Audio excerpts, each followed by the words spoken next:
نحمدہ ونصلی علی رسولہ الکریم فاعوذ باللہ من الشیطان الرجیم بسم اللہ الرحمن الرحیم اقرأ کتابک کفا بنفسک اليوم علیک حسیبا صدق اللہ العظیم۔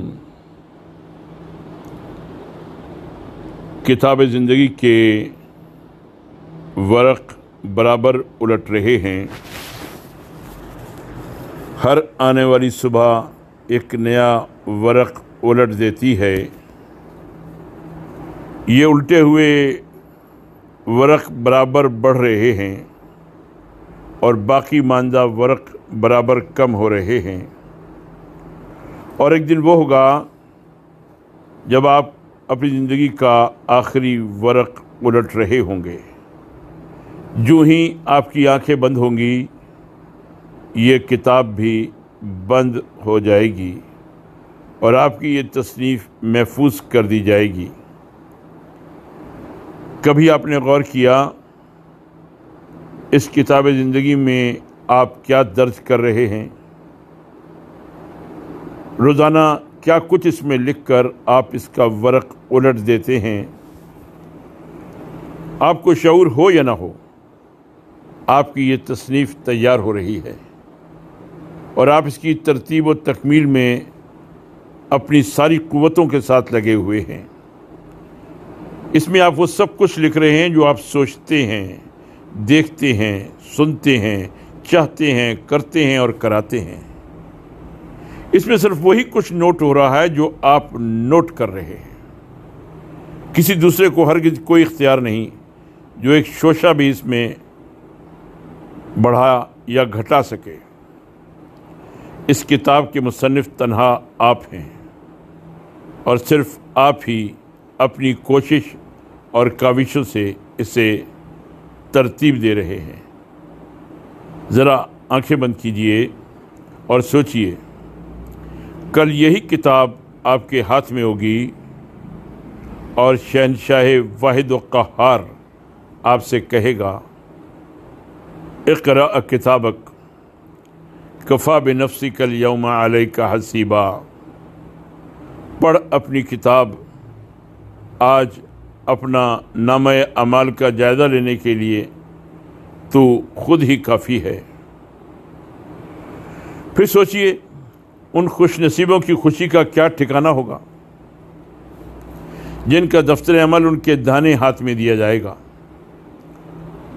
اور ان مجرموں پر کیا بیتے گی جن کی کتاب زندگی ان کے بائیں ہاتھ میں پکڑائی جائے گی۔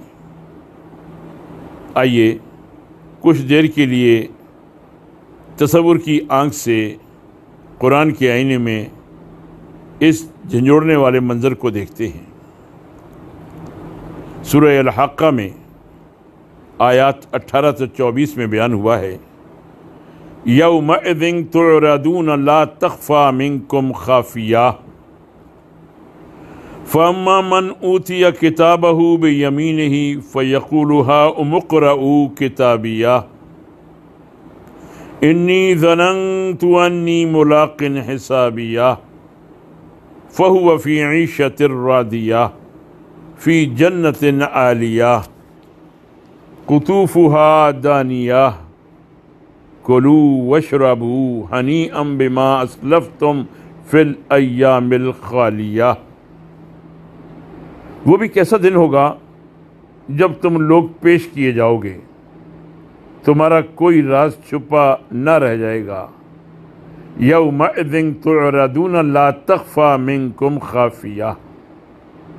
اس وقت جس کا نامہ اعمال سیدھے ہاتھ میں دیا جائے گا وہ کہے گا، لو دیکھو، پڑھو میرا نامہ اعمال، میں سمجھتا تھا کہ مجھے ضرور اپنا حساب ملنے والا ہے۔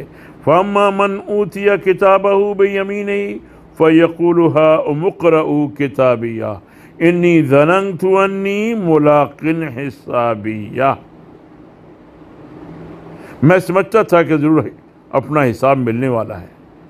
پس وہ دل پسند عیش میں ہوگا، عالی مقام جنت میں، جس کے پھلوں کے گچھے جھکے پڑ رہے ہوں گے۔ فَهُوَ فِي عِيشَةٍ رَاضِيَةٍ فی جنت عالیہ قطوفہا دانیہ، ان سے کہا جائے گا مزے سے کھاؤ پیو اپنے ان نیک اعمال کے صلے میں جو تم نے گزرے ہوئے دنوں میں کیے ہیں۔ کلوا واشربوا ہنیئا بما اسلفتم فی الایام الخالیہ۔ اور پھر اسی صورت میں آیت نمبر 25 تا 37 میں ایک اور نقطہ کھینچا گیا ہے، وَأَمَّا مَنْ أُوتِيَ كِتَابَهُ بِشِمَالِهِ فَيَقُولُ يَا لَيْتَنِي لَمْ أُوتَ كِتَابِيَهْ، اور جس کا نامہ اعمال اس کے بائیں ہاتھ میں دیا جائے گا وہ کہے گا کاش میرا نامہ اعمال مجھے نہ دیا گیا ہوتا۔ وَلَمْ أَدْرِ مَا حِسَابِيَهْ، اور میں نہ جانتا کہ میرا حساب کیا ہے۔ یا لیتہا کانت القاضیہ، کاش میری وہی موت جو دنیا میں آئی تھی فیصلہ کن ہوتی۔ ما اغنا عنی مالیہ، آج میرا مال میرے کچھ کام نہ آیا۔ ہلک عنی سلطانیہ، میرا سارا اقتدار ختم ہو گیا۔ خذوہ فغلوہ، حکم ہوگا پکڑو اسے اور اس کی گردن میں توق ڈال دو۔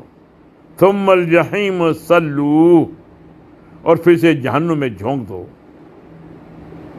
ثم فی سلسلۃ ذرعها 70 ذراعا فاسلکوہ، پھر اس کو 70 ہاتھ لمبی زنجیر میں جکڑ دو۔ انہ کان لا یؤمن باللہ العظیم، یہ نہ اللہ بزرگ و برتر پر ایمان لاتا تھا۔ ولا یحض علی طعام المسکین، اور نہ مسکین کو کھانا کھلانے کے لیے ابھارتا تھا۔ فلیس لہ اليوم ہاہنا حمیم، لہذا آج نہ یہاں اس کا کوئی یار غمخوار ہے۔ ولا طعام الا من غسلین، اور نہ زخموں کے دھوں کے سوا اس کے لیے کوئی کھانا۔ لا یأکلہ الا الخاطئون، جسے خطا کاروں کے سوا کوئی نہیں کھاتا، کیونکہ ان خطا کاروں نے زندگی بھر اسی کے کھانے کی عادت ڈالی تھی۔ میرے بھائیوں، میرے دوستو، کبھی آپ نے غور کیا کہ آپ اپنی کتاب زندگی کس ہاتھ میں لینے کی تیاری کر رہے ہیں؟ دائیں ہاتھ میں یا بائیں ہاتھ میں؟ دائیں ہاتھ میں وہی کتاب دی جائے گی جو اللہ کی نظر میں دائیں ہاتھ کے لائق ہوگی، اور بائیں ہاتھ میں وہی کتاب دی جائے گی جو اللہ کی نظر میں بائیں ہاتھ کے لائق ہوگی۔ سنجیدگی سے سوچئے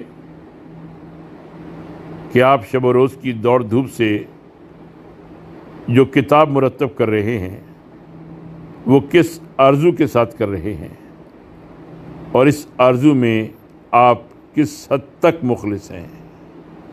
وما علینا الا البلاغ۔